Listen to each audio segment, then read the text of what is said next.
Good afternoon to you. I'm glad that you found time to be with us this morning. The show is Good Morning Africa. My name is Mira Magoto, and it's nice to have you here where I get to bring you the latest news from across the continent of Africa. But before we get into the detailed bulletin, let me first bring us up to date with the latest headlines, and we start with the newspapers from Kenya. The Star newspaper, why MPs want TSC hiring formula revised. Lawmakers insist biological age of candidates must take priority over academic grades. The stories on page 4 and 5. Newborn party nearly turns tragic as group gets cholera. The stories on page 2. And man held for allegedly gouging out boy's eyes for ritual. That story is on page 3. Death sentence upheld for 4 who lynched witches. That is on page 9. And 12 billion Kenya shillings splashed out on stalled Ketraco project recruitment as thousands take advantage of the changing delocalization policy to seek transfers to rural areas. That story is on page 6. Hurdles Kawira faces in fight for governor office. That you'll find on page 8. Ramaphosa wins again. Doubts linger. You'll find that on page 23. And blinded family feud deems baby Sagini's future. That is on page 3. Such a sad story there, by the way. Hustler Fund goes on in spite of defaulting loanees. Okay, you'll find that on page 4. Very well. The Daily Nation. Ruto's hits and misses. Okay.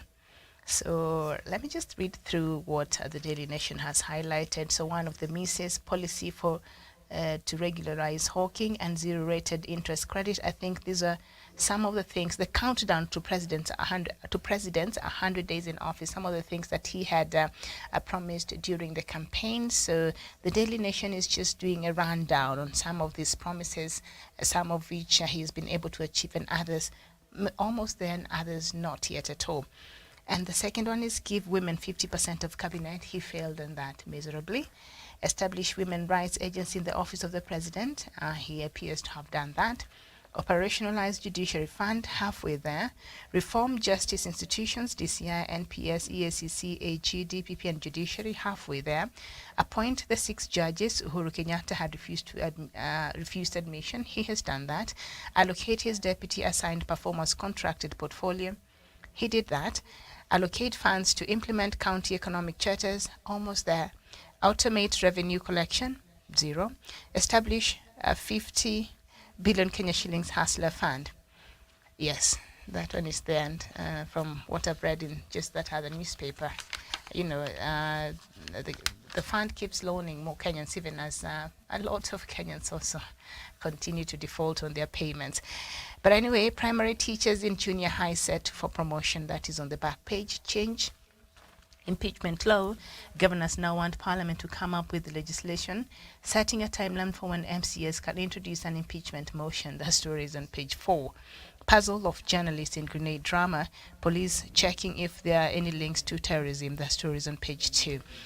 Okay, so let's look at some newspapers from across the region of Africa. We start with The Nation from Nigeria. Workers to get better deal, Tinubu assures NLC TUC. The Daily Trust. This is from Nigeria as well. Scores of bandits, 13 soldiers killed in Zamfara Bauchi clashes. And then Ambassador Shehu Malami, I think he passed on. Buhari mourns death of Sokoto Prince. And his last interview is in there.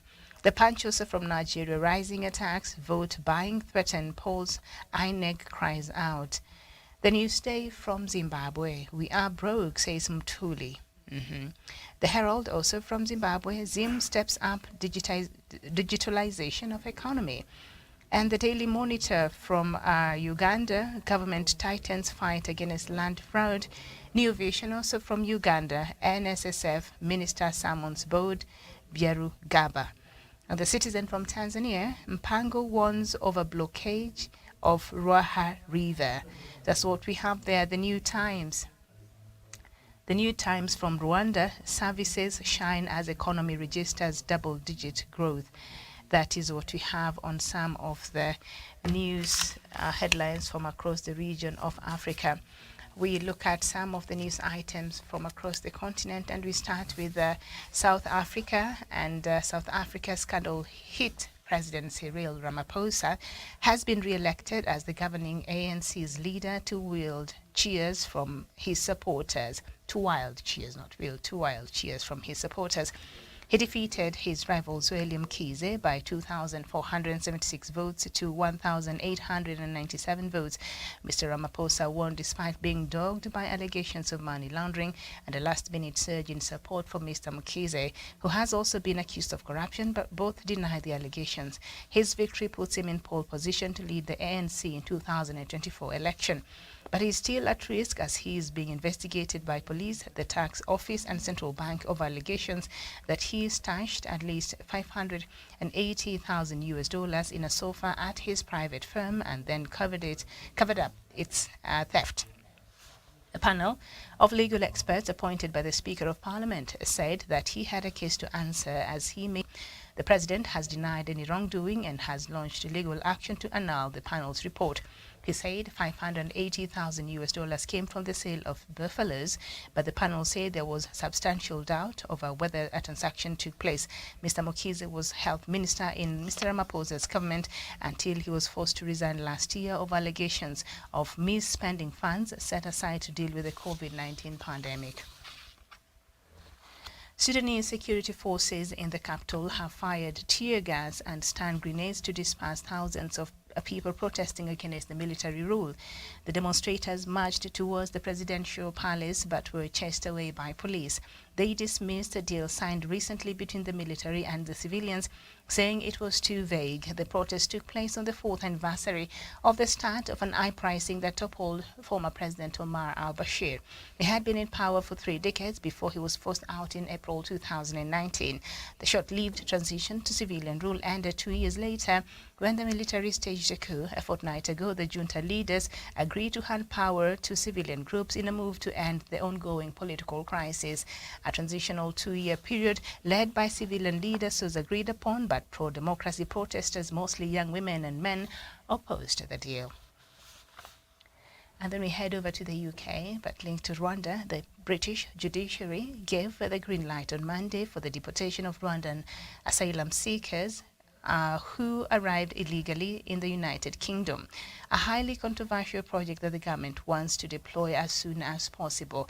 The Conservatives have made the fight against illegal immigration one of the promises of Brexit and one of their priorities. But there has never been so many migrants crossing the channel in small boats since the beginning of this year. About 45,000 have thus arrived in English shores compared to 28,526 in 2021. And 4 migrants, including a teenager, lost their lives attempting the crossing on December 14th, just over a year after 27 people died in similar circumstances. In April, Boris Johnson's government reached an agreement with Kigali to deport to Rwanda asylum seekers regardless of their origin who arrived illegally on British soil, a policy designed to discourage crossings of the English Channel in small boats, but which has been widely criticized and challenged in court. No deportation has yet taken place. A first flight planned in June was cancelled after a decision by the European Court of Human Rights, which called for a thorough review of the policy. Now that the court has given its decision, the government of Rishi Sunak wants to move very, very quickly. We go to Burkina Faso. And at least 2 Burkinabe soldiers and 6 civilians were killed on Saturday in 2 separate attacks in northern and eastern Burkina Faso, AFP learned on Monday from security and local authorities. The first attack took place near Borom in the northern province of Namatenge, where a team of defense and security forces on a mission hit an improvised explosive device, a security source told the AFP. The second attack, also on Saturday, occurred in the village of Kokode on the Tendo-Kogo-Bitu road in the eastern central part of the country near Ghana. Since 2015, Burkina Faso has been regularly plagued by jihadist attacks, and that has killed thousands and forced some 2 million people to flee their homes. These attacks by groups linked to the Islamist State and Al-Qaeda targeting military and civilians have increased in recent months, mainly in the north and eastern parts of the country. Captain Ibrahim Traoré, the transitional president, who emerged from a military coup on September 30th, the second in 8 months, has set himself the goal of reconquering the territory occupied by these terrorists. Between the 1st and 10th, 39 of December, 39 terrorists were killed in an anti-jihadist operation conducted in northwest Burkina Faso, and army has said. And then we look at, we go to the latest on the conflict on the Democratic Republic of Congo. And France on Monday joined the US in accusing Rwanda of supporting M23 rebels, laying the allegations for the first time in public on Kigali in spite of the recent support for the country's military offensives in Mozambique. Anne-Claire Legdo, the spokesperson of the French Ministry of Foreign Affairs, said Paris was parties to respect peace processes from Rwanda and Nairobi. The regional efforts to seek a harmonious existence between the Democratic Republic of Congo and Rwanda and an end to supporting rebel groups as a first step for long-term peace in Eastern Democratic Republic of Congo. This is the first time that France has openly condemned Rwanda over M23 rebels. It is also the first time France has laid a public finger of blame on Rwanda since their ties thawed near 5 years ago, following years of tensions over France's alleged refusal to help rein in perpetrators of the 1994 genocide against the Tutsi. France, nonetheless, joined the US, which has repeatedly denounced the same support from Kigali to M23 rebels currently fighting with the Congolese army in North Kivu, Eastern Democratic Republic of Congo. And then we head over to Central African Republic.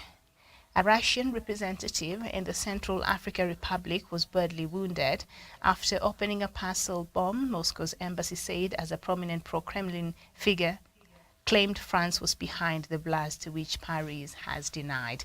France rejected the claim by the boss of Russia's Wagner mercenary group, Yevgeny Prigozhin, that Paris was involved and should be designated a state sponsor of terrorism. Okay, Central Africa has been battling civil war since 2013 and is at the heart of Russia's bid for strategic influence in Africa.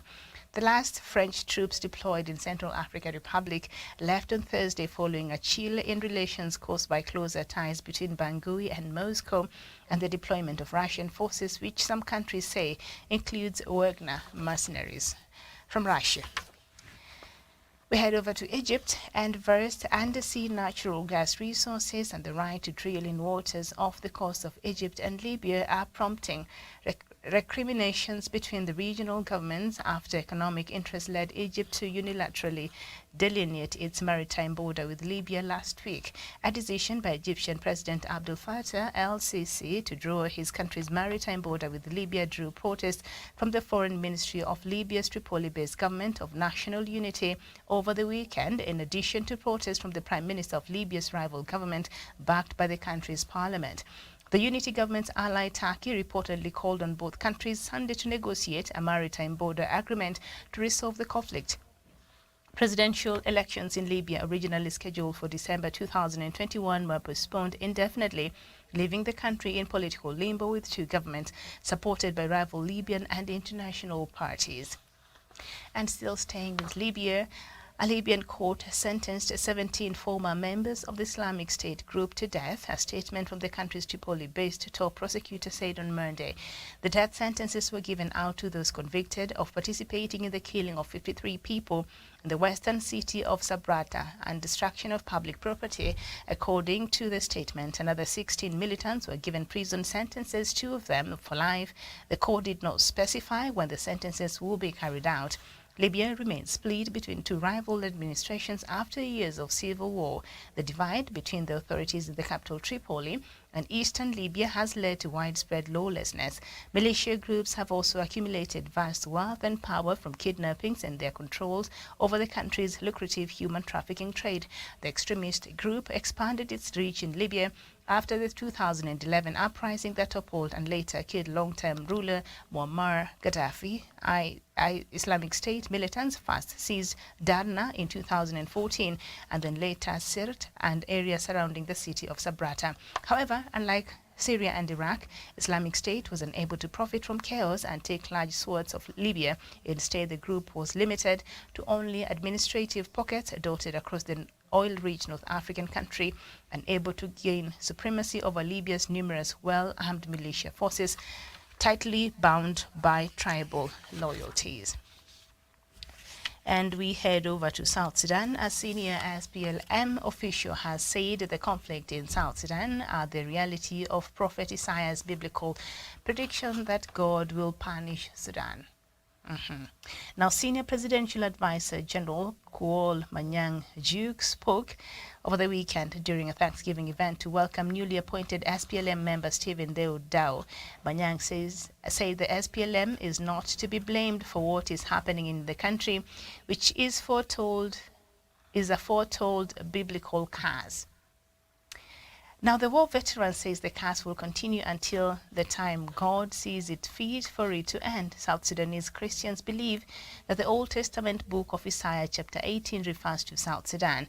The prophecy, which dates to the 8th century before Christ, talks about the land of Cush in Isaiah in verse 3, describing a land divided by rivers where people are tall and smooth-skinned. We also have tall people in Somalia. Okay, we'll come back to that story. We end our bulletin from Nigeria. Military raids involving Air Force officers have claimed the lives of no fewer than 40 bandits in Melele village in the Dansadao local government area of Zamfara state in Nigeria. During a series of airstrikes undertaken by the air component of Operation Hadarin Daji, the terrorists were neutralized at their hideouts in the villages. A report seen by the local media indicated that the military mobilized groups and airplanes for the attack.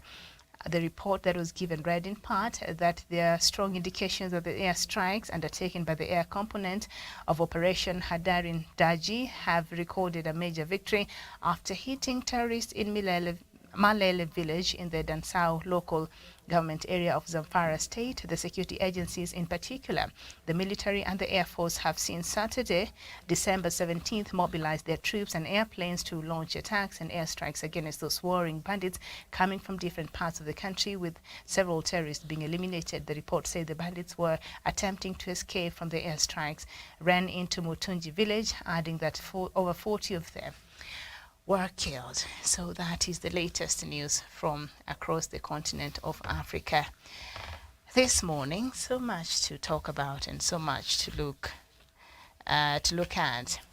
But first, I'd like to introduce to us Wanda Wesonga, our in-house analyst from Nairobi. Wanda, a very good morning to you. We can't hear you. I don't know if it's our side or yours.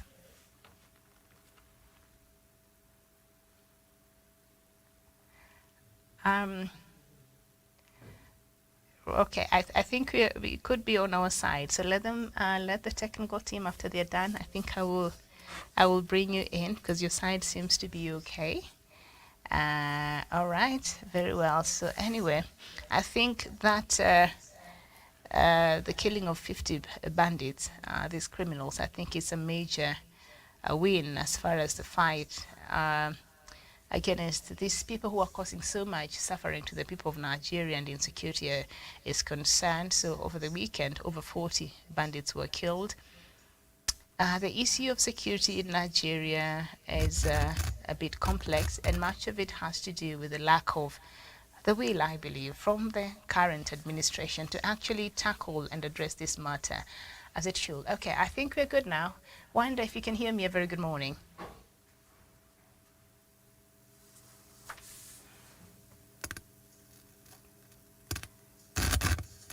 All right, let's try again. We are having some technical hitch. I don't know if it's your side.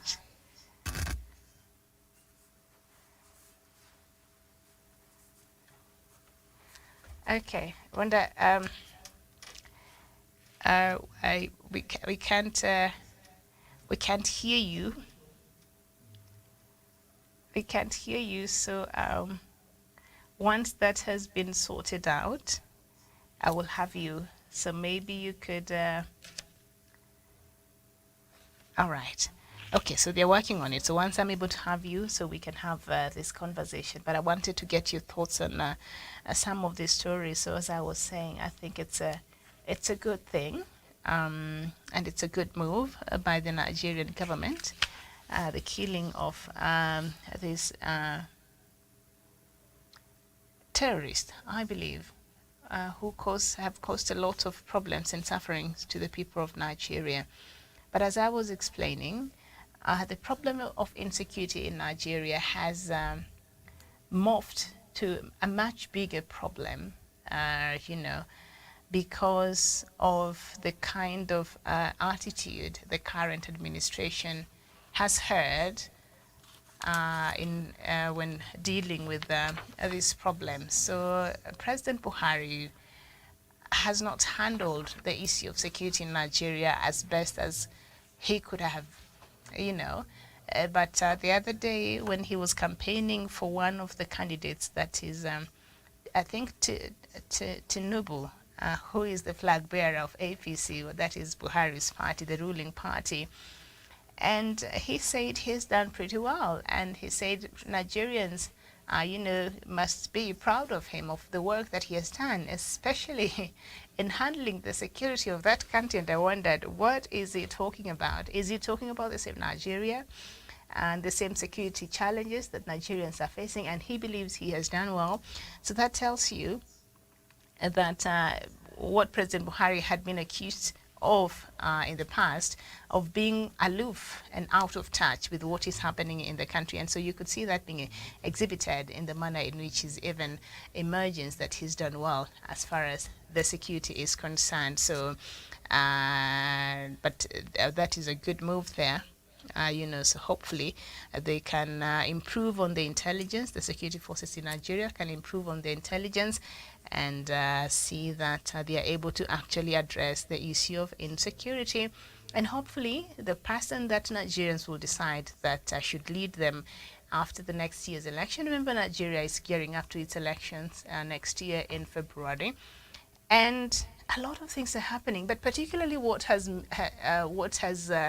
I find to be disturbing is the consistent attacks on the elections. Nigeria on Wednesday launched newly designed currency election notes. commission's offices and the election materials and things like that. There is a very disturbing pattern when it comes to that. So, and a lot of corruption and all right. So we'll take a very short break, and then we will come back with the rest of the story. So don't go too far. I'll be right back in just a couple of minutes.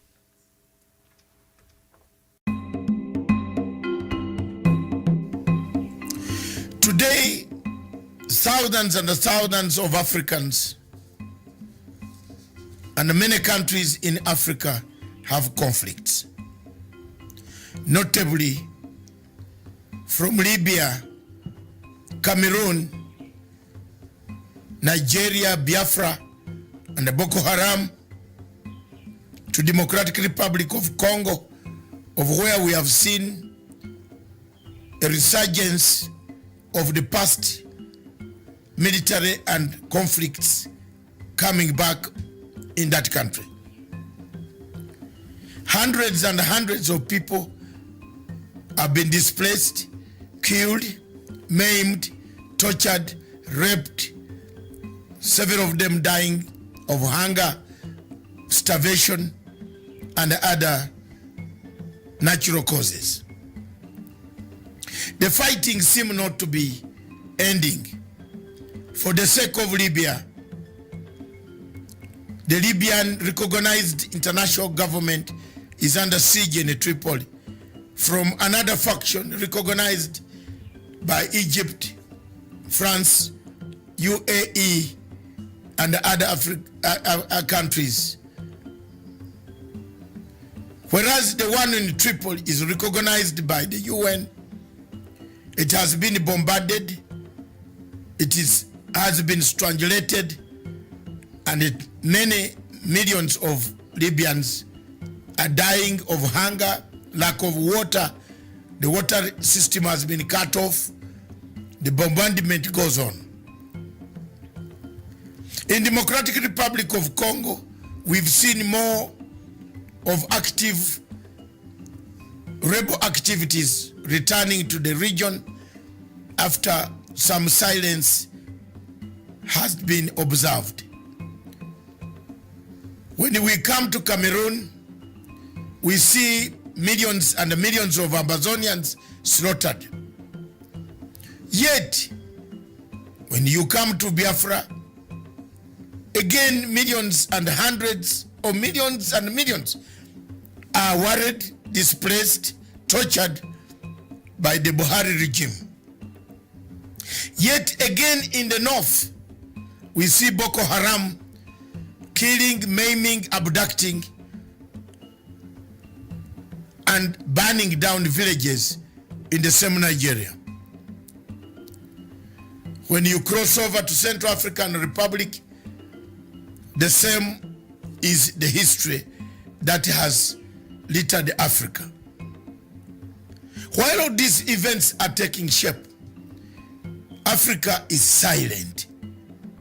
Africa is not making enough efforts to find a solution to what is causing the problems in Libya, in DRC, in Cameroon, in Nigeria, Biafra, and now you add in Khartoum, Sudan.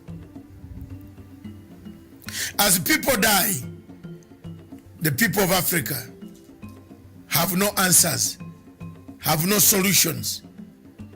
There is nothing to bring an end to the conflicts that have killed Africa. We seem to be new ones manufactured, old ones reignited, encouragement coming from external powers. One power that has been seen in the shadows of all these conflicts, especially the one of Libya that has escalated in the Sahara region of Africa, is France. When you come to Democratic Republic of Congo, the same country is in the shadows. The war can be seen is France. When you come to Cameroon, in Amazonia, the one behind that has the key to bringing peace is France.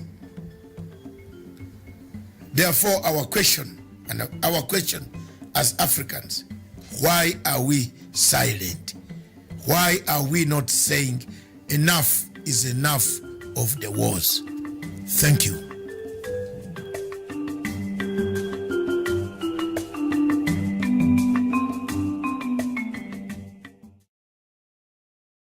All right, welcome back. Welcome back. We continue with our analysis of some of the stories that I brought to you just a while back. And one of the stories, before we continue, I think now Wanda Wesonga is able to join us. Wanda, very good morning to you. Good morning, Miriam. All right, nice to have you. We had a bit of a technical hitch there, but now it has been sorted. Thank you for your patience. Okay, so there's this story that has really caught my attention this morning. I find it interesting, but also I don't know if it's not funny, because I think it's very serious here. Now, a senior SPLM official has said, that is in South Sudan, has said the conflict in South Sudan, the reality of Prophet Isaiah's biblical prediction that God will punish Sudan. Senior Presidential Advisor General Col Manyang Duke spoke on Sunday during a Thanksgiving event to welcome newly appointed SPLM member Stephen Dow. Manyang says SPLM is not to be blamed for what is happening in the country, which is a foretold biblical curse. The war veteran says the curse will continue until the time that God sees fit for it to end. South Sudanese Christians believe the Old Testament book of Isaiah chapter 18 refers to South Sudan. The prophecy, which dates back to the 8th century before Christ, talks about the land of Cush in Isaiah in verse 3, describing a land divided by rivers where the people are tall and smooth-skinned. It's very interesting. I don't know. I'm a Christian, so I'll try to be careful with how I approach this story. But when I'm just reading this, I feel like these are people who are running away from responsibility. I don't know, what is your opinion on this, Wanda? You know, when we were given a Bible, then we lost the African traditional religion. It's like we lost the brains. That the African traditional religion was a nice thing. It wasn't bad according to me. Therefore, if a person if a leader, either religious or in whatever capacity, sits down and imagine that the troubles they're having, it's because the gods are punishing them or the heavens are punishing them, then as you're putting it, it's a case of someone running away from the responsibility. There is no God who will want his own people to keep hurting the innocent, to keep hurting on a day in, day out. And therefore, this is a case of people failing to take responsibility and trying to create either a scapegoat or an escape route. But there is nothing religious here. This is a case of poor leadership, and the leadership should be responsible enough to offer solutions to the challenges that the country is facing. Mm-hmm. I don't see anything religious here. We are Christians, we are religious, and there is nothing. In fact, I will not shy away from saying this is either a brainwashed religious leader or a person who is trying to paint any failure and any of their failure, then baptize it with religious statements. This is wrong. This is a failure of the government. Mm-hmm.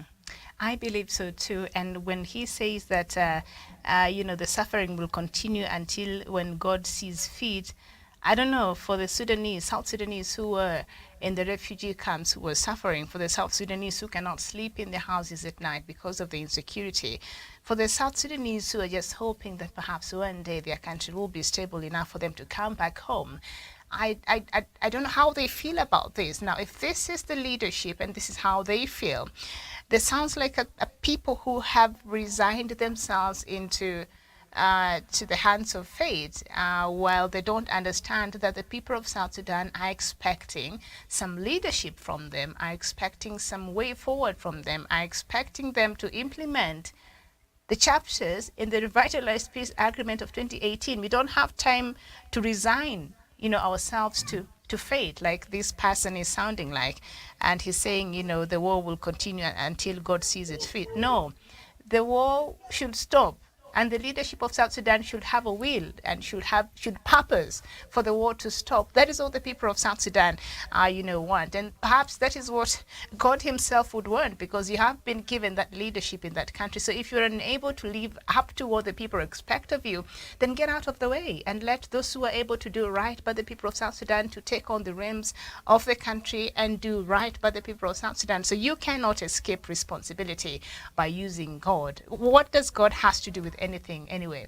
All these sufferings is the things that they've crafted by their own hands. The leadership, right? Are they? It's not. What does God has to do with the fightings that was happening in SPLM? But it is mockery, and it's very funny. Like the leadership fails, then that's the only way or the only thing that they can tell people. All governments or all nations are religious in one way or the other. We all believe in God in one way or the other. Therefore, if the leadership crafts such a message, or if person sits down and imagines that we are having these troubles because the gods, the God is not okay with us, God is punishing us, then probably should give us a solution, or they should give us a solution up to when will God then, or what should we do then, or what should the country do then, so that God stops punishing them. Okay. Therefore, it is very wrong and it's very bad for the leadership to craft such kind of statements. Okay, so he said, I'm not frustrated with the current situation, the wars. I tell people we SPLM are not responsible and not to be blamed for this insecurity. This is something prophesied by the prophet Isaiah. God punished Sudan and we are the Sudanese. So he's saying he's not frustrated. You should be. Your people are really suffering. So if that is not enough to keep you up at night, then we have a problem. And then he continues to say the prophecy was before even Christ. How do they know that there is a country that is going to be called Sudan at that time, even when we became independent? We clicked on the word Sudan. We don't move out of Sudan's name. We don't create a new, I don't know. So he wants to go back to Sudan. I'm not sure. We knew very well that Sudan has been cast in the Bible. So this cast continues to be until the time God will say enough is enough. Now, then the people of South Sudan will become free. I don't blame us, as this is a punishment from God. Sit down.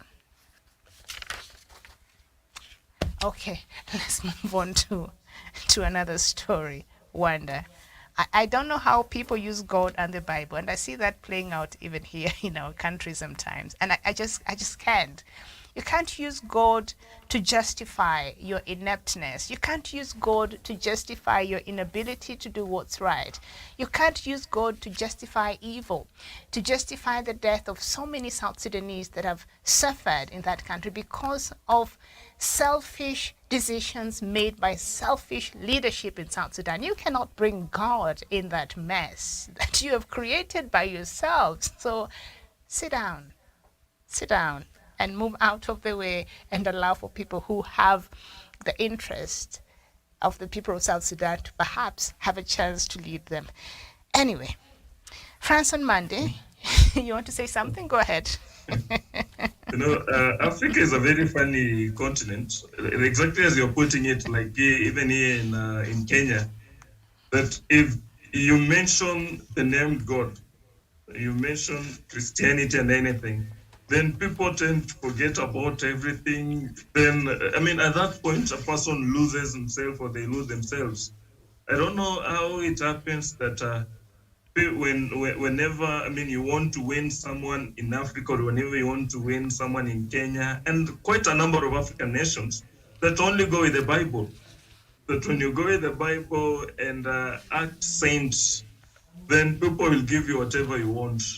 If a leader campaigns and counts with the Bible, stands on the podium and campaigns using the name of God, then people, based on desperation, they believe that this is a Messiah, this is a God-sent leader. And it's the same, it is from the same script that such leaders are now using, or such people are now using to imagine that South Sudan is being punished. Based on God's not being happy, or God not being happy with them. It is a doctrine that we need to start looking at it, then craft it properly so that we still are able to serve God, worship God, but still remains as human and serve humanity. Mm-hmm. All right. Yes, indeed. Thank you so much. Like I said, General Kwal Manyang, have a seat, sir. Have a seat. All right. So a Russian representative in the Central African Republic was badly wounded on Friday after opening a parcel bomb. Moscow's embassy said as a prominent pro-Kremlin figure claimed France was behind the blast. France has rejected the claim by the boss of Russia's Wagner's mercenary group that France was involved and should be designated as a state sponsor of terrorism. So, I was reading this story and I find it to be so funny. But as much as I find it to be so funny, I know it's not funny because I do understand the magnitude of because this is a proxy war. We talk about it here, and and this is exactly what is happening. So there was a parcel bomb that went off and injured one mercenary from Russia in the Central African Republic. The mercenary, the Wagner group from Russia, are really helping. Let's just put it in quotes, are really helping the Central African Republic as far as their security is concerned. Matter of fact, even the president's personal security detail, part of the Russian mercenaries are a part of his security detail. They're the ones who are taking care of the president's security. These mercenaries from Russia. So the relationship is quite tight. If you can trust people like that with your life, that means you really trust these people. So the relationship is quite really close. So one of this bomb parcel killed one of the Wagner group, mercenaries, and they're saying Russia now, or this group is saying that that attack was choreographed, and France is behind this attack, and now they are calling for France to be designated as a state sponsor of terrorism. This is the Russian Wagner mercenary group. They're calling for France to be designated as a country that is sponsoring terrorism. I don't know, the invasion of Ukraine, what you would call that, but what are your thoughts on this story? My thoughts on on the story, it's, the Russians asking France to take responsibility. It still tells me that the Western world, that is Russia and the rest of European nations and the West, they are not in good terms. It could be true that France is involved in this, or it could not be true that France is involved in this. But the only thing that I pick from it is that these nations are not okay with each other. Russia is not okay with quite a number of European nations, plus America, or the Western nations, and asking them to take responsibility as a country that is supporting terrorism. Probably they have their own reasoning why they're saying so. Probably even if given a chance, they'll either want to mention A, B, C, and D, then from it draw a line that you guys are promoting terrorism in the world. But from it, based on it as an allegation, the only thing that I can draw from the conflict or the perceived conflict between Russia and France on that mercenary is simply a case of two nations that are not seeing eye to eye, and a case of, given chance, these two brothers, that is Russia and France, might easily pick a serious conflict. And if I'm told, France will be told, we want you to confess that you are supporting terrorism, then it happens that France decides and say, okay, fine, we are doing it, so what are you going to do? Then that alone will be a case for Russia to pick a line, then use it to pick a serious conflict. Therefore, Russia is not at peace with quite a number of European nations and America as a nation.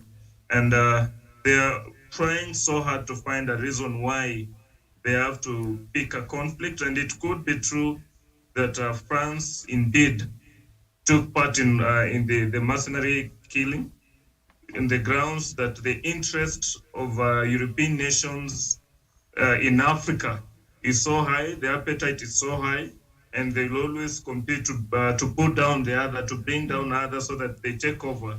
Therefore, if Russia is directly involved in the security of the president of CR, and we are now being told, or Russia is accusing France to the killing of one of their mercenaries in CR, then it could be true that they're still struggling to take control of Africa so that they'll further proceed on with the agendas. And yesterday we had part of this conversation. I think for me, what is worrying me is what now appears to be a well-calculated, proxy war that we are seeing unfolding in this continent. They are exporting the mess that we see in Europe here in the continent, and unfortunately we have leaders in some of these countries who are not fully aware of what games are at play here.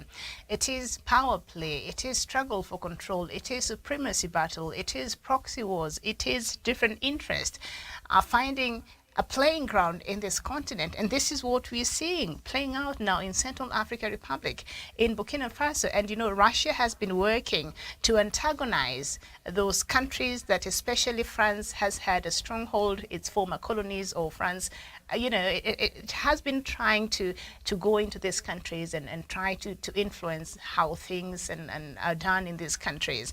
And we've seen that in a couple of countries now, Burkina Faso, we've seen that in now the Central African Republic, we've seen that in Mali, we're seeing that, slowly in these other countries in former colonies of France, and of course, even in other countries that were not really colonies of France, but we're seeing Russia endearing itself, and we're seeing other countries, China also, making headwinds and headways in the continent, and that prompted even the U.S. to have this, U.S. Africa Heads of State Summit that happened last week. All of these factors and all of this interest, at the end of the day, and we say this here every single day, at the end of the day has nothing to do with our interest. In Burkina Faso, for instance, the army now is flirting with Russia. Of course, they are severing their relationship with France, but immediately France was able to get to things and leave the country. The mercenaries are there. So last week, I went through some news item where now the Russian mining companies have been given key major mining places, in Burkina Faso. So if they can't even see what this is about, it's the second scramble for Africa. If they can't even see that, the proxy war that is at play, that the people in this continent will get to suffer again, all over again, because it has nothing to do with our best interests. So I am just worried about now, if now this parcel bomb, the next day you don't know what will happen, and before you know it, we will see other ugly scenes playing out in these countries that are already very fragile, and the security there is already not very good. And so there will be counter accusations. So you'll see people planting this chaos and this conflict so that to fight the other side. And who will be the pawns in this fight? Who will be the puppets caught in between? It will be the people of these countries. There's a time back, before we move on to another story, Rwanda, in Somalia, the bombings that we keep seeing. There was a credible report that came out that said there's a bomb that went, I can't remember which year, but it was it claimed a lot of lives, and it was very devastating, the effects of that. And apparently one of the countries in the Middle East, was it UAE or was it Saudi Arabia? It was a fight between those two powers that either between Qatar and Saudi, or one of them. So one of them, I think it was Qatar, allegedly, let me use that word, that sponsored that attack to scare off the other party, so that whatever interest they wanted or they're having at a particular place in Somalia, they will scare them off. So sometimes we are sitting here and we're seeing these things go ahead, and we don't know the powers that are behind some of these attacks and some of these conflicts, because a lot of them are sponsored because of the interest that is behind. And then some of these countries will come and try to maybe mediate when there's a conflict, or try to offer help, or certain things, but they're actually essentially the ones behind these conflicts we see in the continent. So my worry is that the ugliness that we see playing out in Europe, the proxy wars is now being imported or exported in this continent, and the people of this continent stand to lose a lot, and we will see a lot of, it's just the beginning. I think we'll see a lot of chaos and conflict, in these countries that the proxy wars will be playing out. I don't know if you have anything to add before we move on to the next story. Indeed, it's very sad that you look at what is happening today in Africa, then you try and relate it with the Cold War that we had, the Vietnamese War. You try and relate it to the major wars, the World War I and World War II. During the World War I, II, we were involved in this as a continent, but we were not directly, we didn't act the way we are acting today. But at the end of the day, we were involved in this war, and some sections of Africa ended up being used as the battlegrounds. Now, this time round, we are actively playing a role in this. Therefore, in either way that this Cold War becomes a serious war and get physical, that one feels like I lost my money in this, and I just can't let it go that way, then it means that we are in we are in trouble, and we are picking trouble. Our leaders are driving us in troubles that we know not about.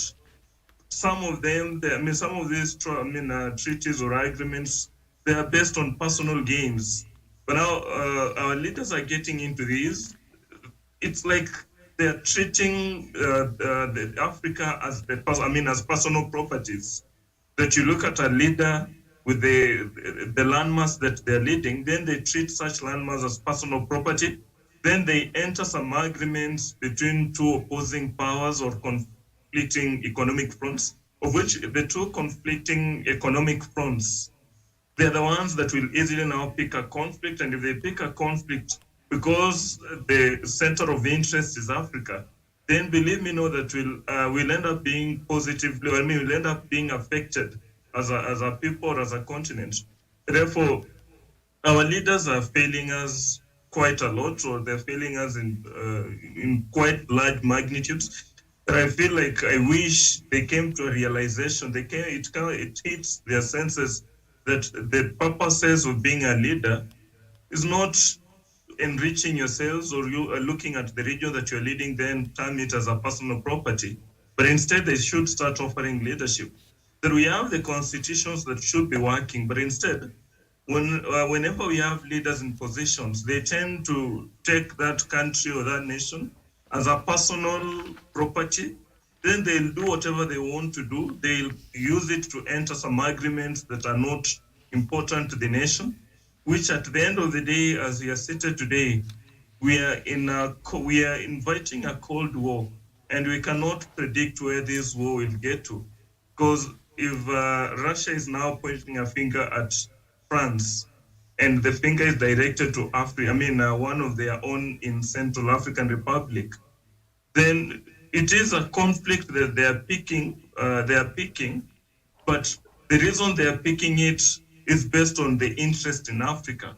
Therefore, our leaders should be very serious and sensitive, not just to enter some agreements that might put the continent at risk. And I felt like, or I believed that at this rate, at this age, we have so many literate persons that should act like a person that went to schools. I yield. Okay. Thank you. So let's just move on to another story that has to do with France. It's always caught up in this chaos, but this time it's sending a warning a warning alert to Rwanda. Now, France on Monday joined the U.S. in accusing Rwanda of supporting M23 rebels, laying the allegations for the first time in public on Kigali in spite of recent support for the country's military offensives in Mozambique. Anne-Claire Legendre, the spokesperson of the French Ministry of Foreign Affairs, said Paris wants parties to respect peace processes from Rwanda and Nairobi, the regional efforts to seek a harmonious existence between the Democratic Republic of Congo and Rwanda, and an end of supporting rebel groups as a first step for long-term peace in Eastern Democratic Republic of Congo. This is the first time that France has openly condemned Rwanda over M23 rebels. It is also the first time France has laid a public finger of blame on Rwanda since their ties became problematic nearly 5 years ago, following years of tension over France's alleged refusal to help rein in perpetrators of the 1994 genocide against the Tutsi. France nonetheless joined the U.S., which has repeatedly denounced the same support from Kigali to the M23 rebels currently fighting with the Congolese army in North Kivu in Eastern Democratic Republic of Congo. Now, at the U.S.-Africa Summit, Congolese President Felix Tshisekedi even thanked the U.S. President Joe Biden for the U.S. condemnation of Rwanda's support for the M23. To these accusations, Rwandan President Paul Kagame denied and retorted that the problem was not created by Rwanda and is not a Rwanda's problem. It is the problem of the Congo. In a speech he gave to a sidelines event at the summit, both France and the US say Rwanda, DRC, and the rebels must allow the implementation of the Rwanda mini-summit resolutions. The M23 was not involved in the peace talks that have been happening or happened in Nairobi. And since then, the leaders of this rebel movement have asked for direct dialogue with the authorities in Kinshasa. So I know this is a story that we've been looking at and we've talked about. And I'll just have you go at it because I have a lot to say about France, but I'll have you go at it. So it is the first time since this conflict started. We cover this story here every day, and we know the amount of loss, the amount of lives that have been lost and properties that have been destroyed, and the human suffering that is really on an unprecedented levels. And France has been mum all this time. And so on Monday, it decided now it is the right time to condemn Rwanda over its support, alleged support of the M23 rebels. To me, I'm not so surprised or shocked, and especially when USA were the first person to accuse Rwanda. Then a few days later, France joins the chorus. There is this new relationship that France and US are having, and to me, this could be realignment the realignment in DRC Congo. Chances, to me, chances are so high. Kagame will not be working, or Kagame's relationship with France might deteriorate. That is according to my analysis or my judgment. That France are finding the new allies, and the new allies are negotiating on how to siphon whatever is in DRC Congo without involving that is M23 and Kagame. That when they went in the US, that is the US Africa Leaders Summit, the tone of President Kagame was not a tone that was in the line of the interest of America. Was the tone of a person who feels like we have to change our game. We don't need to be called here to be told what we're doing, wrong or not wrong. Then when he was accused, or when Rwanda was accused of sponsoring M23, his response was equally not that friendly or was not that promising. And therefore, to me, I feel like France are finally finding, they're building the relationship with the US. And in so building their relationship with the US, they have stricken a deal with Tshisekedi. And the deal that's probably stricken with Tshisekedi that involves France and US makes them now openly attack Rwanda because they feel like we don't need them now. We can easily use the Tshisekedi's team and do still whatever we want to do. Therefore, from where I sit, I feel like it is a new realignment, and the new realignment do not have Paul Kagame in the mix. Paul Kagame is, probably now find his own, try to find other allies. And to me, these other allies, I'll not be surprised tomorrow if I see President Paul Kagame now facing the East. Mm-hmm. And to the region, I feel like we might end up building a conflict, each other, one versus another one. And I'll not be surprised to see Kenya being involved in these, in all these arrangements, because from where I sit, I feel like Kenya is now facing west, and chances are so high Uganda and Kagame will now want to face east. Mm-hmm. Although the relationship between Uganda and US is still intact, in this case, the only person that I feel like is still hanging in between is President Kagame, but the open attack from France, to me, it is a new realignment being organized. Mm-hmm. All right, very well said. Well, I have so much to say about this story, but I'll make it short. France's relationship with Rwanda has not been good, as I had mentioned there earlier, for the last couple of years, because Rwanda has been insisting for France to bring back some of the perpetrators that perhaps participated in the 1994 Rwandan genocide back to be tried in Rwanda. So that has made the relationships of these two countries a bit frosty for quite some time now, I think for over 5 years. So Rwanda, Kagame has been quite adamant in that regard, and we've seen the attitude of Rwanda towards France in the recent days. But also, you brought in the issue of Rwanda facing East. I think during the African-US summit last week, President Paul Kagame was quite particular about that matter, and he said Africa should not be forced to choose which countries between the US and China, which one they should have a diplomatic relations. That African countries should be left to themselves to decide as a country, say Rwanda, where do we want to partner with China in this regard, or where do we need to partner with the US or France or this other country in whatever areas that we need in our country. So he was saying that Africa should be left to have that choice and should not be coerced towards working with, say, if it's just the US or it's just, we should not be made to choose. Basically, that is what he was saying. And he said it is possible to work with both countries, be it Russia, be it China, be it the US. We can have all the diplomatic relations and do business and whatever it is in the international realms, and and we can coexist, because why not? So that was Rwanda's Paul Kagame's position last week. But now the problem I have with France coming up right now and condemning Rwanda for this, for its involvement and its supposed sponsoring and equipping and aiding the M23 rebels in allegedly in the Democratic Republic of Congo, when this conflict has been ongoing. This conflict has lasted for a long time now. France has been quiet, and France has held its tongue. President Macron has said nothing.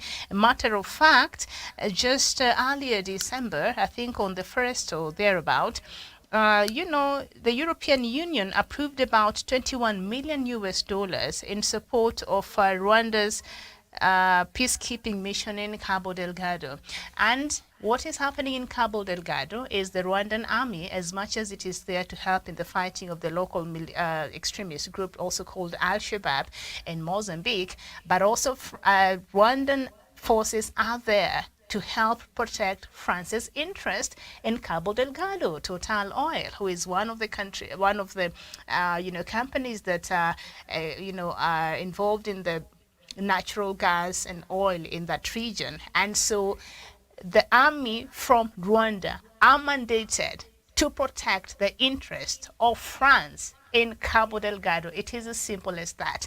And so I'm sure France had the influence in the European Union that made the European Union to give $21 million to Paul Kagame in support of this peacekeeping mission in Cabo Delgado. And so France has been quiet.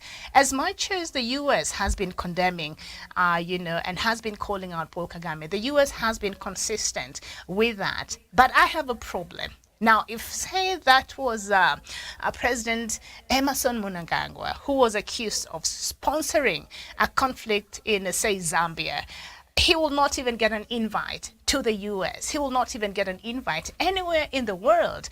So while the US has been consistent in accusing, it says it has, a credible report that actually affirms its position that Rwanda is supporting the M23, but still the US had the audacity to invite Rwandan president, despite of those allegations, despite of the evidence that the US says it has. It did not have a problem still inviting Rwandan president Paul Kagame to that AU the Africa-US summit in the US last week. So it is the hypocrisy, it is the doublespeak, it is the insincerity, it is all of these factors that I'm having problem with the US and France coming out and condemning Rwanda.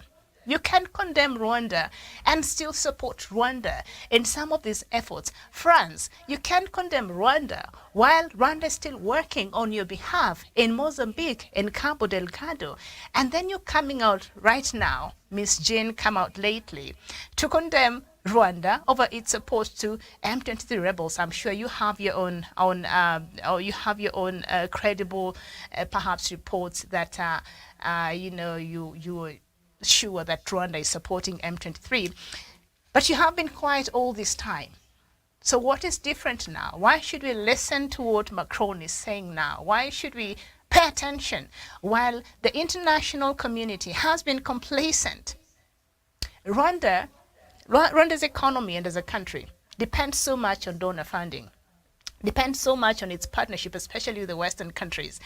So if they really wanted this conflict to stop, all they needed is just close one of those taps in its support to Rwanda. But they have refused to do that. Instead, they keep condemning, they keep saying we have credible reports that Rwanda is supporting the M23, and they do nothing. They don't sanction, they don't use other means that could force this conflict to take a different turn.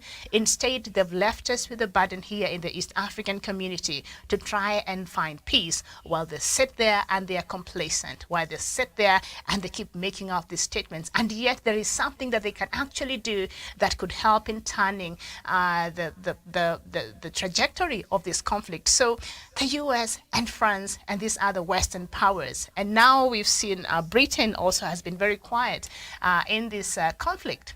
The complacency of the international players, because the court ruled yesterday that the asylum seekers who have been going to the UK now can be allowed to be deported to Rwanda. That is the agreement that Britain had with Rwanda.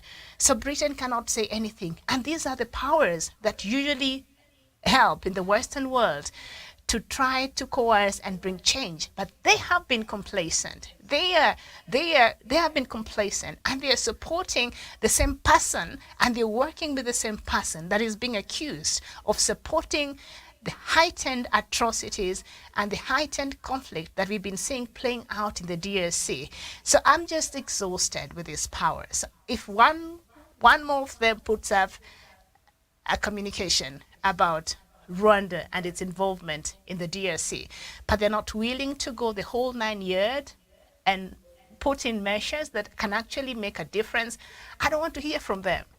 Songa, I know, I was ranting, I'm done. It's even funny that in 2018, USA introduced the introduction of the embassy grants in Rwanda, of which the embassy grants that was introduced in Kigali, Rwanda by USA in 2018 was, aimed at giving grants to support Paul Kagame. And to me, I'm equally not surprised, because USA, when it comes to their interest, they're always keen at them. They care less what happens to the other ones or to the other nation or the other persons, but instead they'll only care about what they'll get at the end of the day. And therefore, when for them to end up pointing a finger at Paul Kagame, whereas they'd already invited him to have a discussion with him, to me it's only a case of, yes, we know you're involved in DRC Congo, we know you're supporting M23, but still, as you support M23, we feel like we can still gain something from you. Mm-hmm. Therefore, when they feel like they still can gain something from Paul Kagame, they care less what he's doing and the magnitude of what he's doing. But instead, they'll only care on the grounds that when this guy is put on the table, then they are likely going to win one or two things and build their nation. It's the same case with what is happening in Uganda. That when you look at Uganda and you look at the inhuman acts, the violation of human rights, we keep seeing clips, we keep seeing pictures of persons, especially the opposition, being killed, being tortured, and all those kind of things. But still, President Museveni had a platform to speak. and were invited and given such kind of respect. To me, it's a case of there is something that they still are winning or they're getting from him as a person and as a leader of the country. It's the same thing that goes all the way to Cameroon, that goes all the way to Equatorial Guinea. And therefore, US as a country cares less what happens to you, but they care so much about what they're going to win from you. It's a case of a person will ask you to go fight your mother for as long as they'll be able still to get something as you're fighting. And therefore, if you fight your children, if you fight your parents, it's between you and them. But to them, they look at what are we gaining at the end of the day? What are we winning from this person? Are we gaining something from the person or not? If they get to a point and feel like they have found a new replacement for you, then at that point they'll kick you away. I mean, they'll kick you out. But if they still feel like you have some value to their interest, they don't care what you're doing, and in fact, they can support you to do it. If they feel like you're okay doing that, they'll support you do it for as long as they will win or they'll reap from you. Okay, yeah, very well. Yeah, and thank you for those examples that you've mentioned there. I know we've talked about them. And do in that African heads of state and US summit, one of the key things they were talking about is good governance and democracy.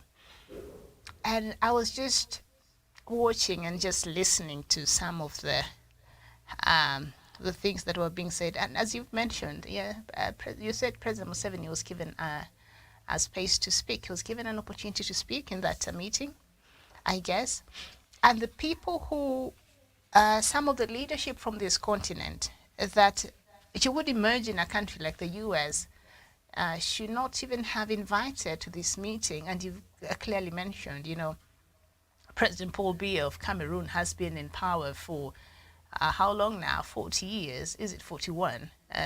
40 years. I think you're celebrating 40 years in November. He's been there. He's not planning to run. And did you watch the video when he was coming out of, he had arrived for the White House dinner and he could not even walk. He's 89 now. So he couldn't even walk.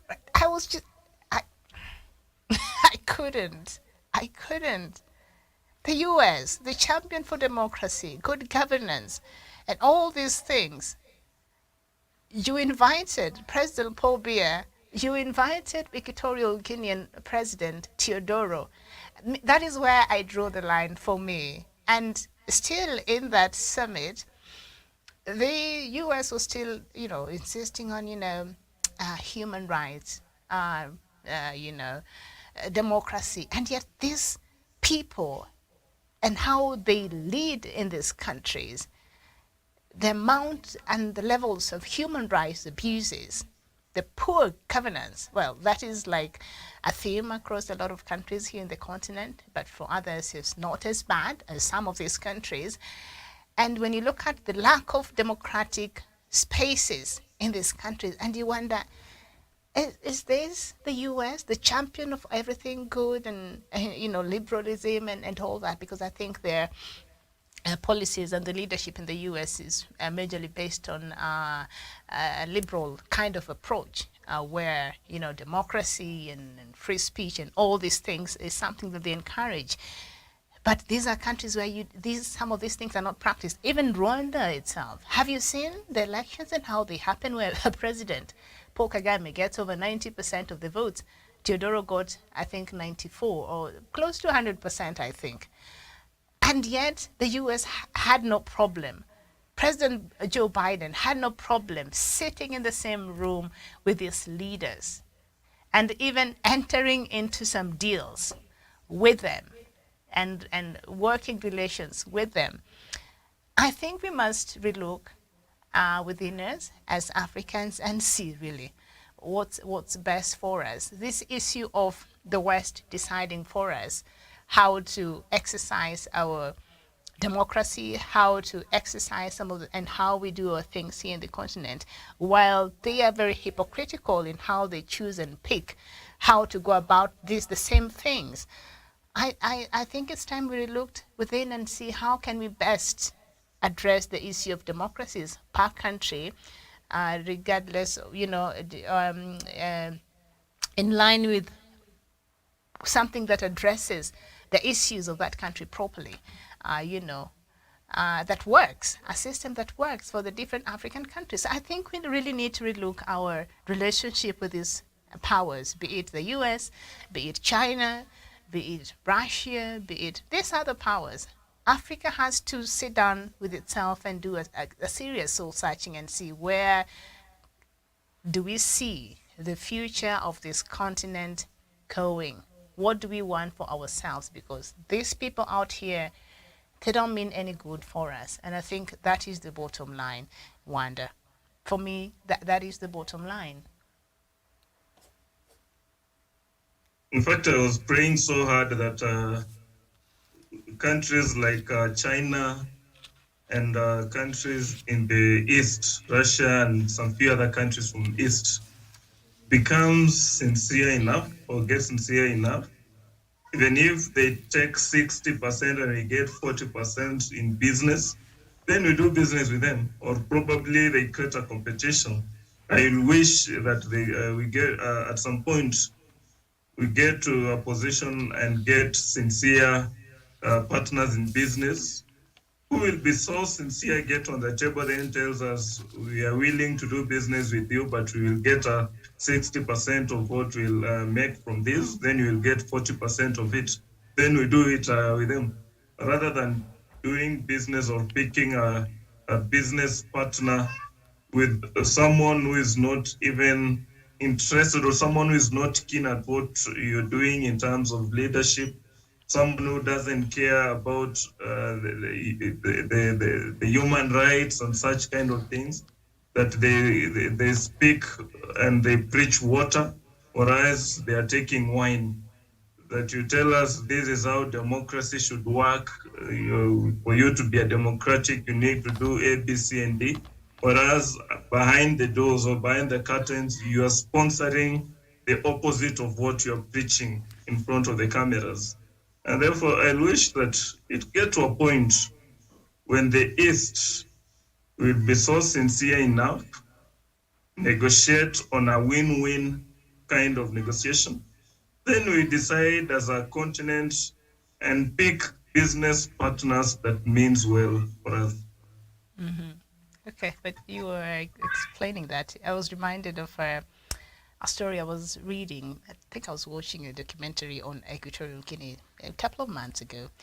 And President Teodoro Obiang entered into an agreement on behalf of the country with the US companies that were responsible for the exploration and the oil, whatever, in Equatorial Guinea. And out of this, Obiang agreed with these companies from the US that the country was going to get only 12% of the 12% of the revenue that the country will be accruing from its oil, and it has so much oil. Can you imagine, Obiang, 12%? That is what Equatorial Guinea is getting from its wealth, from its oil.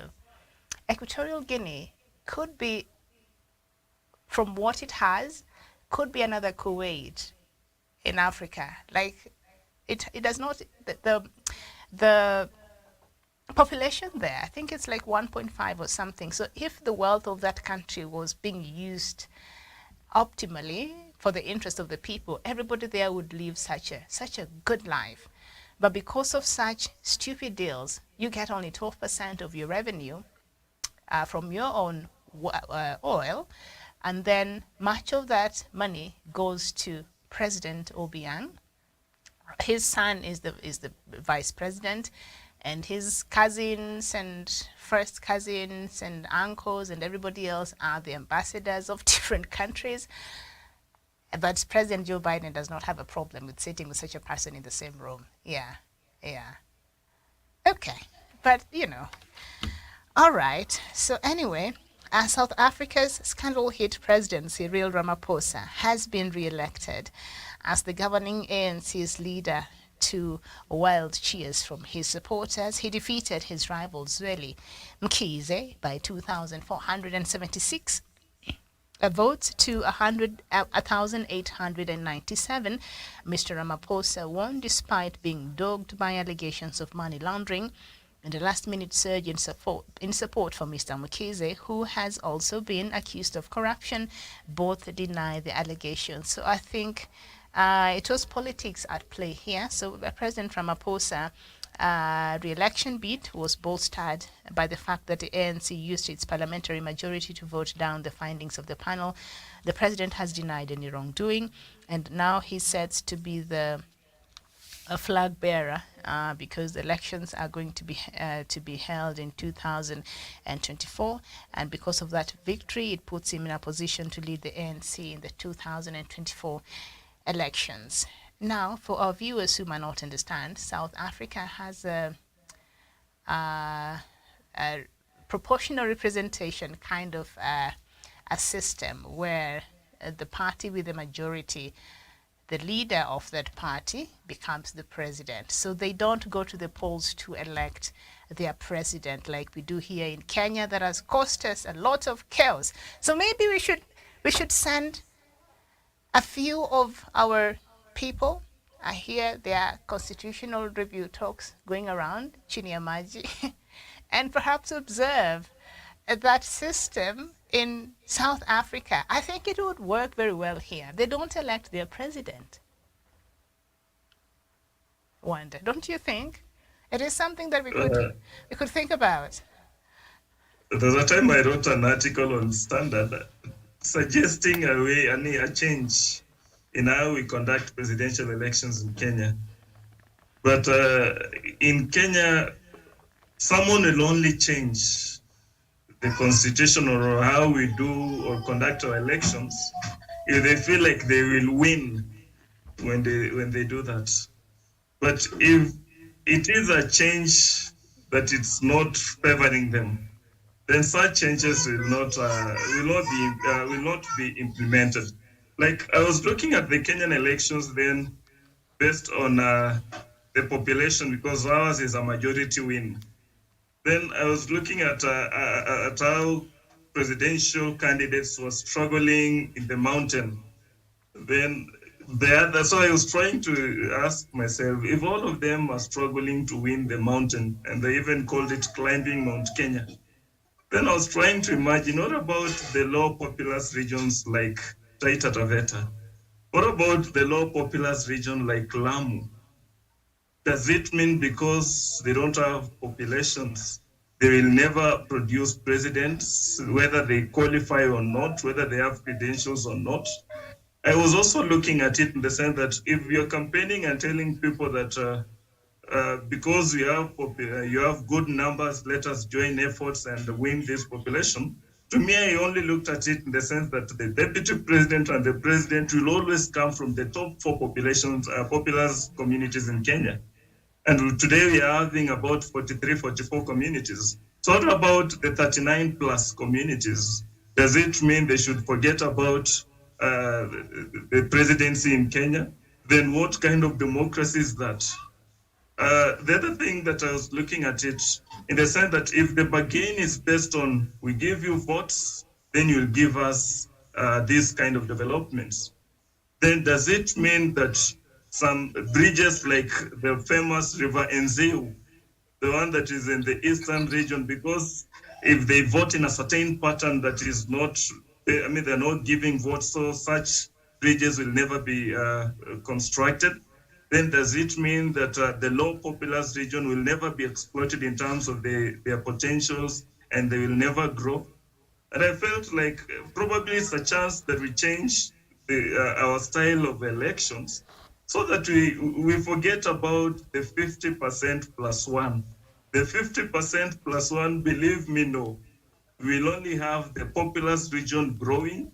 The less populous region, they are not odd. They don't have powers to be odd, or they don't have powers to go and bargain, because at the end of the day, you don't have votes.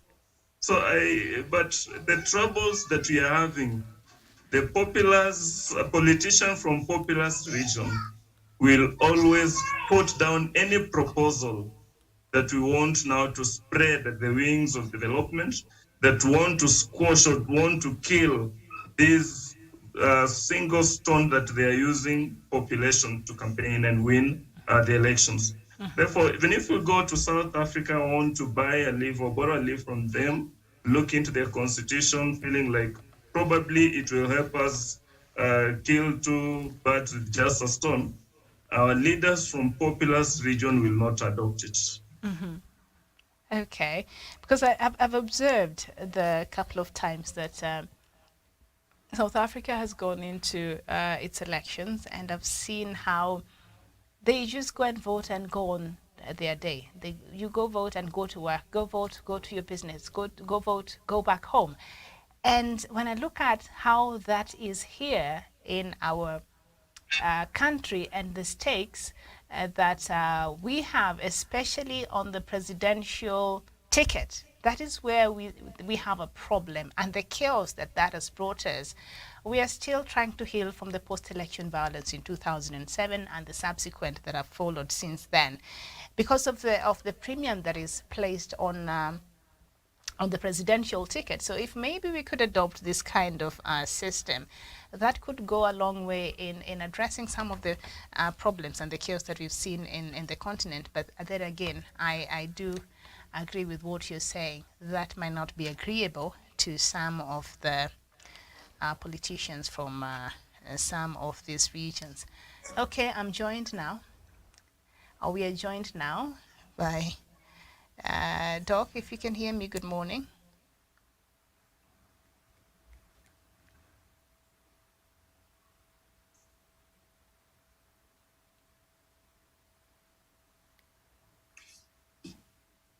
Yes, Miriam.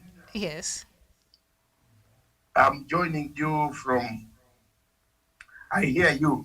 I don't know whether you are hearing me. We can hear you. Go ahead. Okay, thank you very much. I've not followed much of what you said, but as promised, I said I will pop in to give a view here and there on what topics that you are taking, especially the hot topic of South Africa. I believe that's the topic that Rwanda is talking about. Yes. And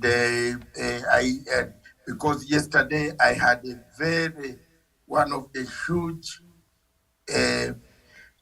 Twitter space, and Rwanda, I was not very happy up to now. Why I have not been able to come up. None of Rwanda did not come to assist me. It was a huge one with 900 people, Miriam, and we tussled it up to about 3 a.m. Very good, disciplined, very good ideas. Talking about the Kenyan, the South African elections of ANC, which I believe is what you are talking about right now.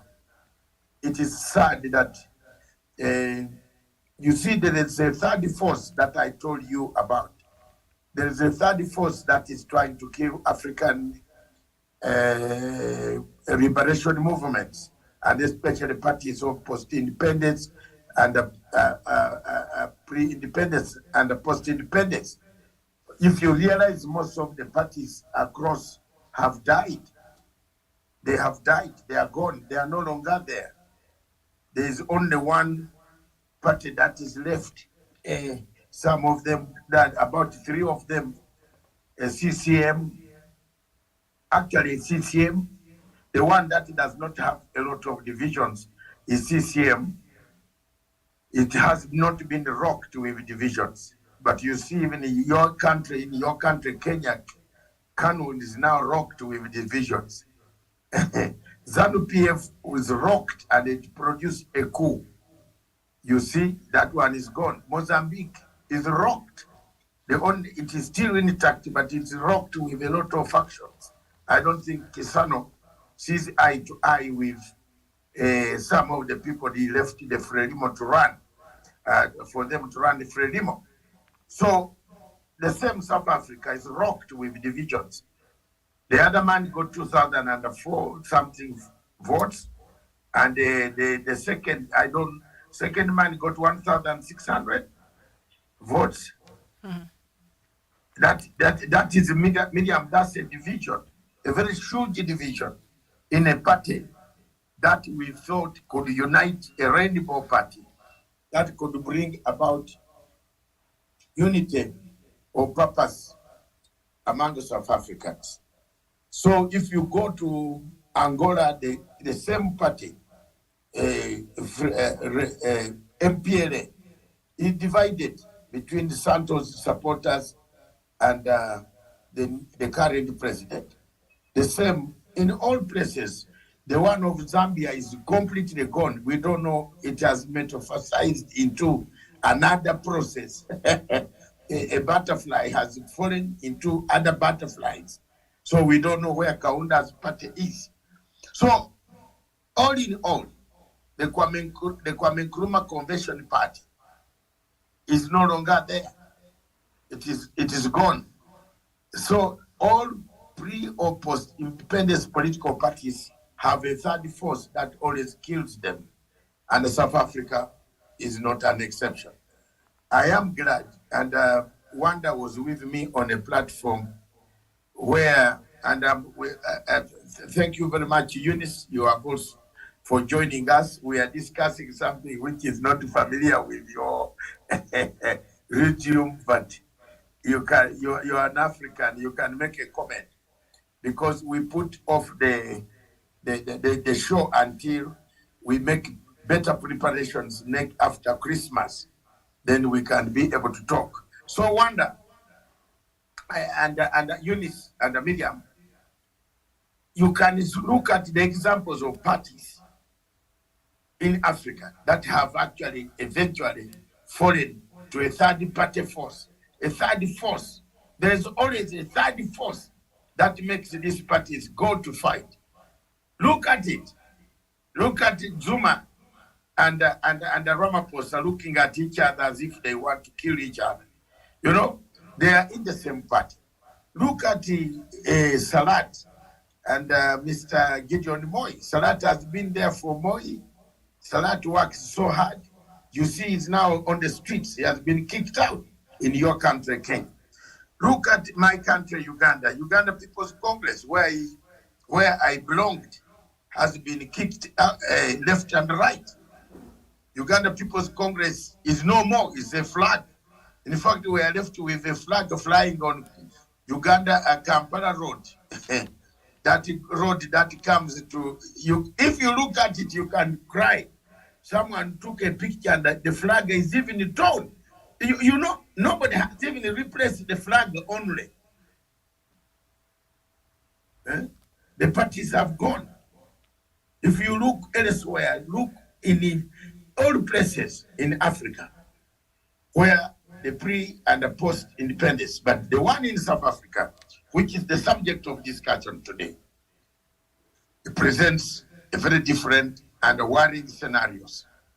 Will South Africa hold?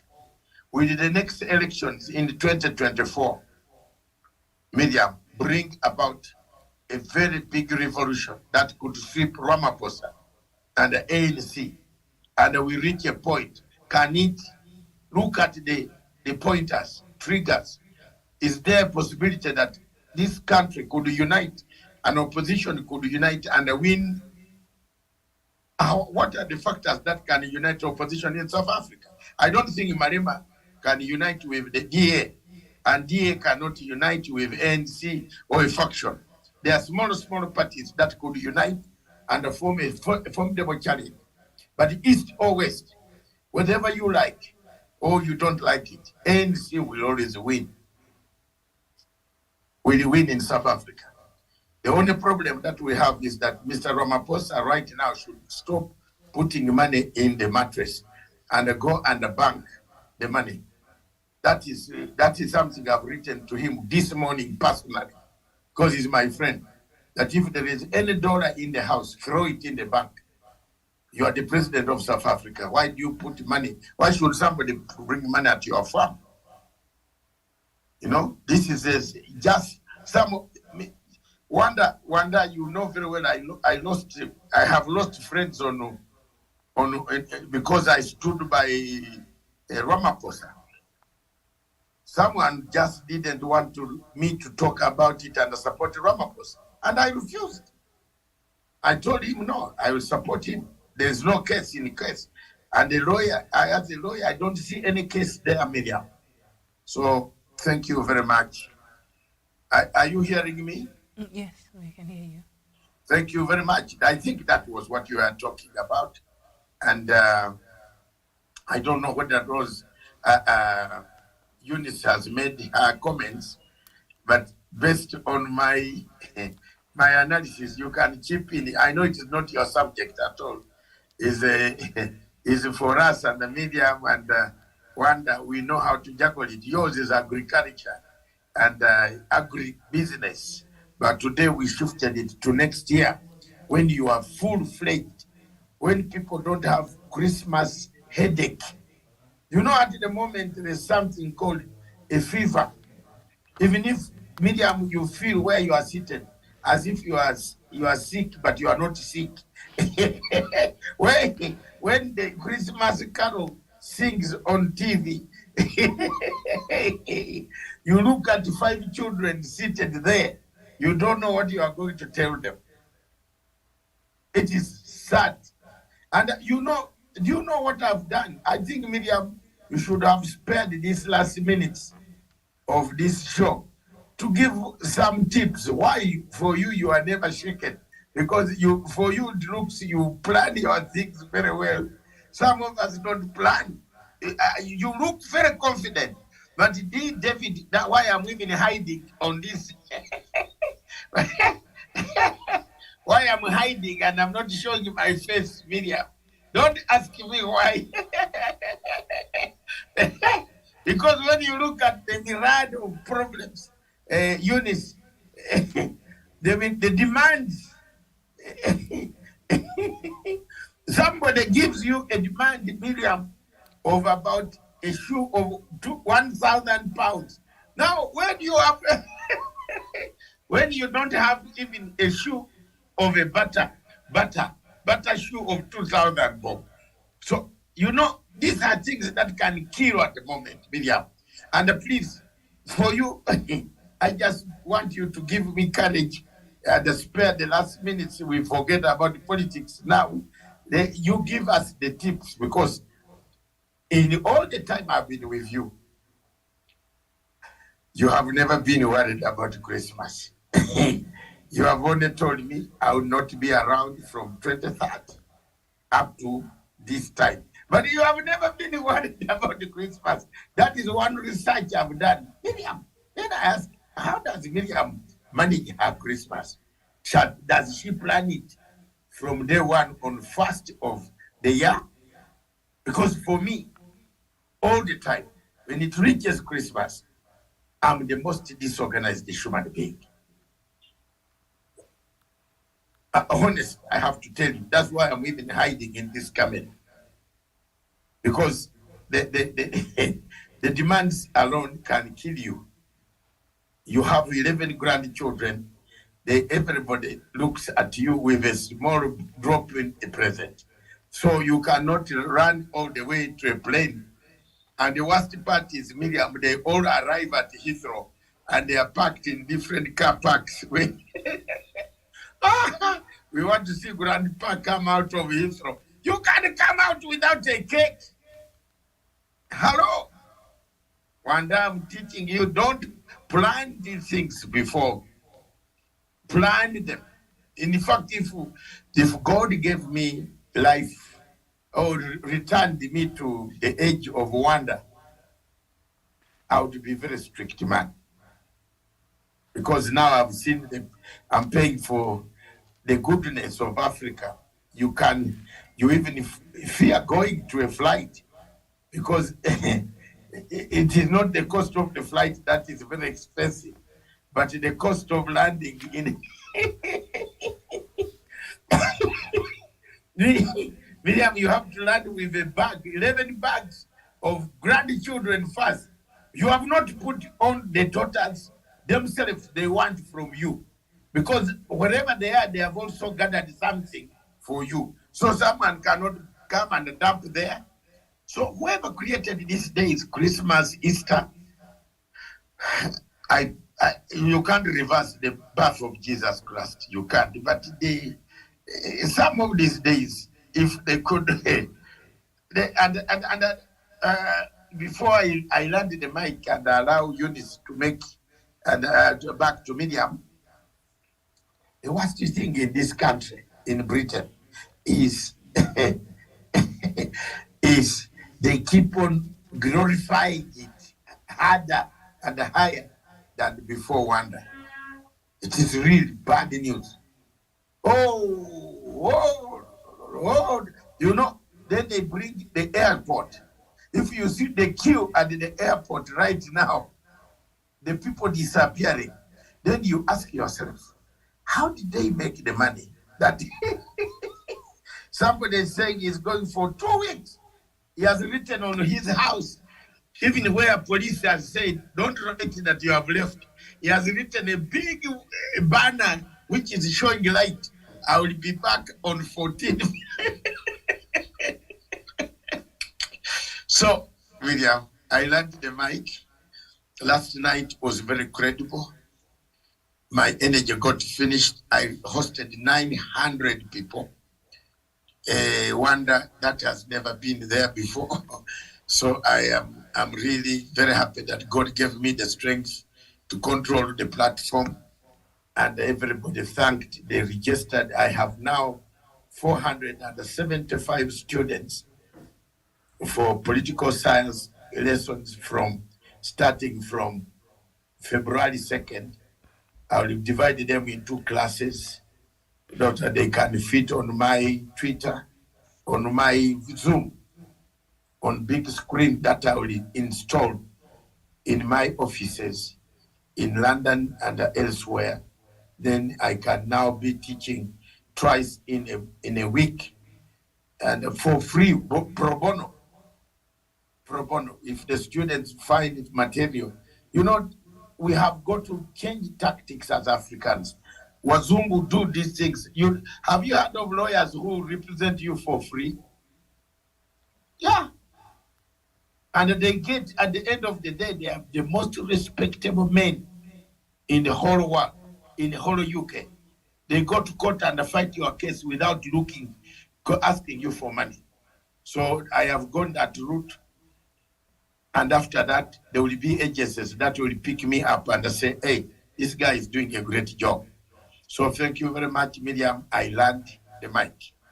Thank you. We put it back to Eunice. Eunice, good morning. We can't hear you, Eunice. Can you hear me now? Yes. Yes. Good morning. Okay, great. Good morning, Miriam. Good morning, Wanda. Good morning, Daktari. I am so happy. I'm happy to be with you today, and I'm laughing and at the same time really challenged by the sentiments being shared. Okay, number one, I'm not very good at political issues, and I just marvel at the way the team really tackles them with such ease and eloquence. I don't know, if you gave me that topic to handle, I really don't know what I would say.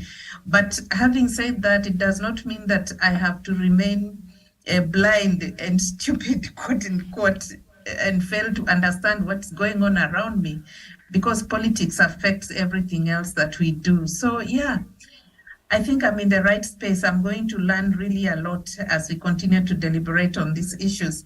So, Daktari, you're not the only one who is wondering about what to do when Christmas comes. And I'm so happy that, Miriam, at least you've got the composure to face the season as it comes. I'm actually joining you from a different place as well because of pressure here and there. You have people that make demands and you look around, you're like, what do I do? And of course, you cannot express your fears to them because these guys depend on you so much. The last thing you can ever show those people who depend on you is to show them that you are unable to do it. That is the worst display of character that you can give to your people. You have to show them courage at all times. But having said that, I think one thing I'm learning is to take it as it comes. Give what you can. What you can't, just let it pass and life goes on. So those are some of the few things that I am learning. And I'm sure and praying and trusting that 2023 will be a year of hope once again. We've had so many calamities following us, like in Kenya, actually, I know Miriam and Wanda, we can bear witness from COVID, being locked down. Actually, today I was just having that flashback with my son and he was telling me, Mommy, can you remember, like just 2 years ago, we were under lockdown. How it came to pass, we can't even tell. But you can actually imagine 2 years when everything is silent and that season came to pass. Soon after, we have now the whole noise around climate change really bombarding our ears. Then in Kenya, we are followed by elections and the stories that come with elections and probably the joys and disappointments that come with it. But here we are. So we just hope and trust that 2023 will be a year of hope and a year of restoration. So yeah, we look forward to doing our best. Thank you, Miriam. Indeed, thank you so much, and nice to see you again, Eunice. It's been a while. Doc. Yeah. Back to, we were almost winding down when you joined. We started at 10. So if you have anything else. But it is good, Miriam, to give a message of hope. Yeah. It is good for you also to get us the tips of why you are more confident. For these all years, the 4 years I've seen you, you have always been confident when it comes to this month. The rest of us in the office, we're in a panic state. But the only person, but because she is the only lady also, she is always well organized. Mm-hmm. And she only tells us her day and says, I am leaving. And then she says, I'm coming back. So, Miriam, I've been sleeping on where I am on my couch and said, I'll not interrupt her when she's doing her first show. I said, let them tackle it with Rwanda. But when Eunice said, how do I join, is when I came in.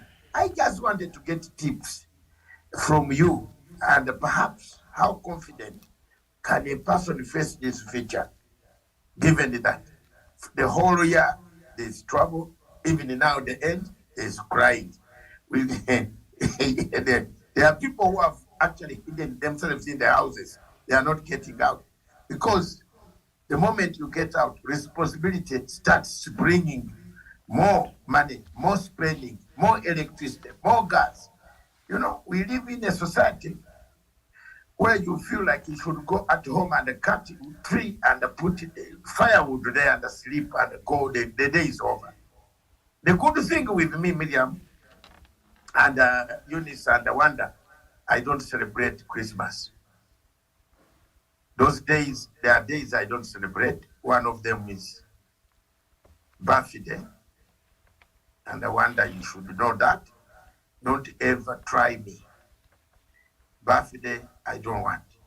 Another dangerous day which is coming immediately after this, there is a day that is Valentine.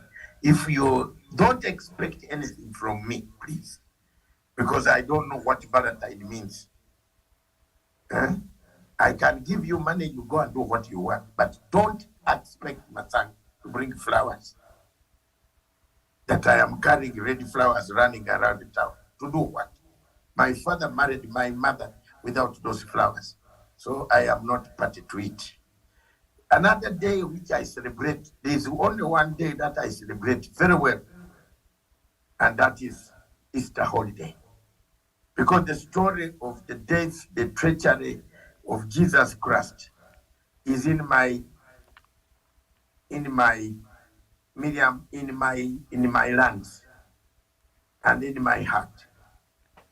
And today I want to end by telling you, I want you to go and read Luke chapter 4:18.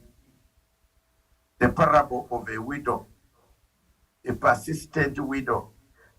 But I have written today on my piece, Wanda, I think you have seen the piece, that when I look back, what type of friends I have. I thank you, God. I thank you, friends. That when I tackled all these problems of ICC alone, the peace process in Uganda, the Zimbabwe sanctions. What type of friends did I have? Very good friends. They kept me, they supported me.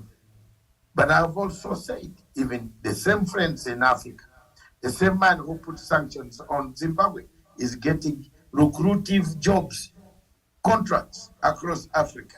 So I said, what a double world. I've written an essay there. I know Eunice and Rwanda and Miriam, you are good readers. You always go back and read and make a comment for me.